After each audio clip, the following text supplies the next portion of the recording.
Hola a todos, bienvenidos a la presentación del estudio denominado Caracterización del nervio sural en una muestra de población colombiana, un estudio anatómico directo, a cargo de el doctor Luis Ernesto Ballesteros Acuña y quien les habla, Juan Sebastián Rico Pineda. Este estudio se da gracias a la colaboración entre la Universidad Industrial de Santander y el Hospital Universitario de Santander. De manera introductoria, recordar que el nervio sural es un nervio sensitivo que junto con sus contribuyentes inerva la región posterolateral de la pierna, el tobillo, la planta y el dorso del pie y la piel del aspecto lateral del quinto dedo. Se ha descrito en la literatura científica una amplia variabilidad en el origen de sus contribuyentes, el patrón y nivel de formación de este nervio, así como en el curso y las relaciones del mismo con respecto a la vena safena menor, el tendón calcáneo o el malilo lateral. Esta alta variabilidad ha hecho que aparezcan múltiples clasificaciones de subvariantes y también heterogeneidad en la nomenclatura científica que se refiere a su anatomía. También algunos autores han descrito variaciones de este nervio respecto a los grupos poblacionales y que estas variaciones lo hacen susceptible al daño iatrogénico, sobre todo en la reparación del tendón calcáneo, la extracción de la vena safena menor varicosa y las fracturas del malilo lateral. A su vez, se sabe del amplio uso de este nervio en el ámbito clínico y quirúrgico como donante gold standard para reparaciones nerviosas, también para estudios de neuroconducción y para toma de biopsias nerviosas.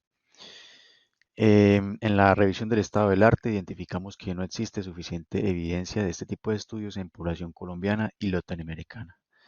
Todos estos factores toman relevancia dada la importancia diagnóstica o terapéutica de este nervio, lo que plantea que los médicos, especialmente cirujanos, conozcan de su anatomía de manera detallada.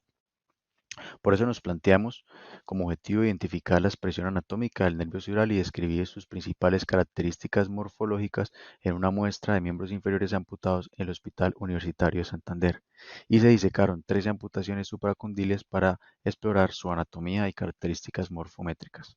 En los resultados, entonces, el nervio sural se formó por la unión del nervio cutáneo sural medial y el ramo comunicante fibular en el 63% de las muestras, como se evidencia en estas imágenes, en las que con las flechas celestes denoto el componente medial y en las flechas rojas el componente lateral y en el círculo el nivel de la unión.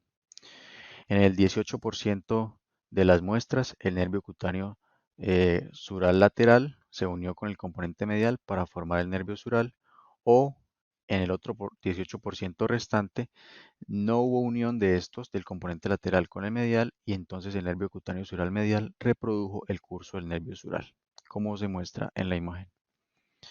También encontramos patrones atípicos como el que se muestra en estas fotos.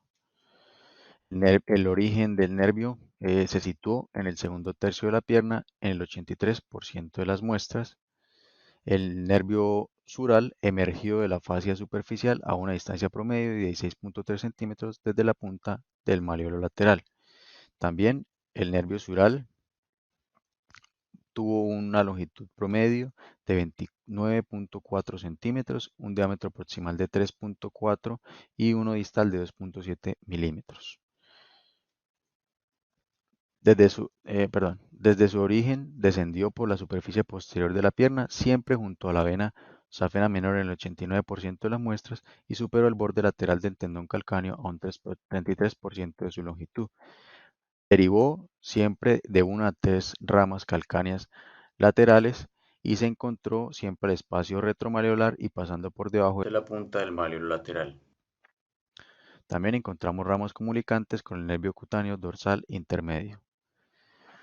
En la discusión, todos estos resultados son concordantes con las descripciones de la literatura y con los otros grupos poblacionales. Estos resultados son relevantes a la luz de todas las aplicaciones clínico-quirúrgicas que involucran a este nervio.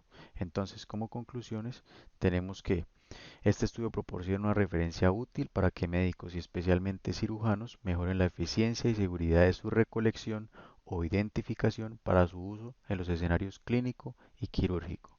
Aquí tenemos la bibliografía utilizada. Muchísimas gracias.